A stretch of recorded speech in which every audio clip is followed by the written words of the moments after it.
नमस्कार. सुंदरबाई मराठी विद्यालय प्राथमिक विभाग इयत्ता तिसरी आज 5 जून पर्यंत दिनासाठी मे महिना चालू होणार आहे. आपल्या महाराष्ट्रामध्ये जिथे जिथे मोठी रानं आहेत, जिथे झाडं झुडपी जास्त नाही आहेत, त्या अशा ठिकाणी सीड बॉल्स बनवून विद्यार्थ्यांना द्यायचे आहेत आणि विद्यार्थ्यांनी आज सीड बॉल्स बनवण्याचा उपक्रम आम्ही घेत आहोत. यासाठी लागणार आहे विद्यार्थ्यांना परिसरातली किंवा त्यांच्या अवतीभोवती जे मैदान आहे, गार्डन आहे, त्याच्यामध्ये मिळालेली मुलांनी चाळून आणलेली ही माती आहे. यानंतर हे शेणखत आहे. शेण पाण्यामध्ये मिक्स करून थोडंसं या मातीला ओलं करण्यासाठी आपण शेणखत वापरणार आहे. बॉल्स कुजू नयेत आणि बॉल्स खराब होऊ नये म्हणून त्या बॉल्सलाही राख लावून ठेवायचे. विद्यार्थ्यांनी आणलेले हे शेण आहे. शेण पाण्यामध्ये टाकून आपण शेणखत तयार केले आणि आज आपण याच्यापासून चिखलाचा गोळा तयार करून या प्रकारचे छोटे छोटे बॉल बनवून त्याच्यामध्ये या प्रकारची एक एक बी घातली आणि बॉल तयार केला आणि हे बॉल जिथे मोठी रानं आहे तिथे फेकले तर निश्चितच पावसाळा सुरू झाल्यानंतर यापासून छान छान झाडे होणार आहेत आणि आपली पृथ्वीसुद्धा वाचणार आहे. तर सर्व विद्यार्थ्यांनी या प्रकारचे आपल्या पर्यावरणाचे संवर्धन करावे यामागे हा हेतू आहे आणि यासाठी आपण या शाळेमध्ये आज आपल्या मुलांना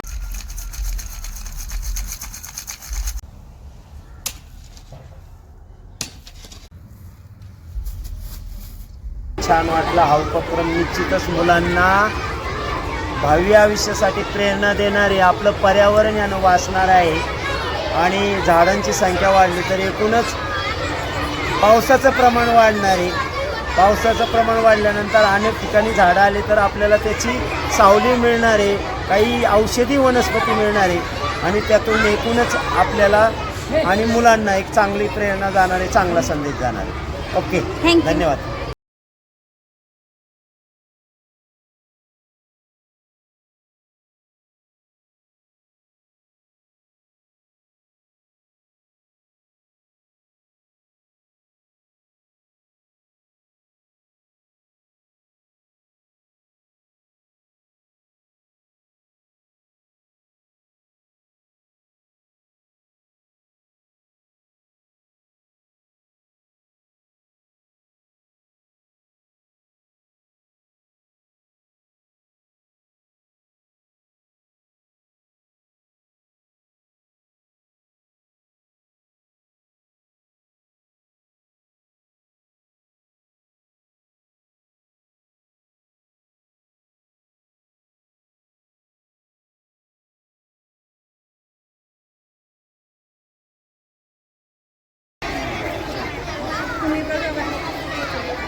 बाबू त्यांच्या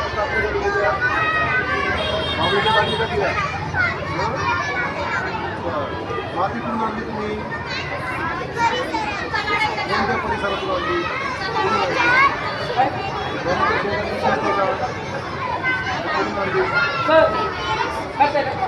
कुठून आणली? आजूबाजूला आणि त्याच्यामध्ये शेणखत टाकलं का तुम्ही? ते कुठून आणलं?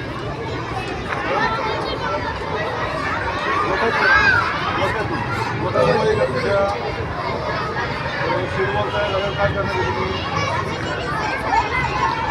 कोणत्या परिसरात ते करणार? पुढे. पुढे.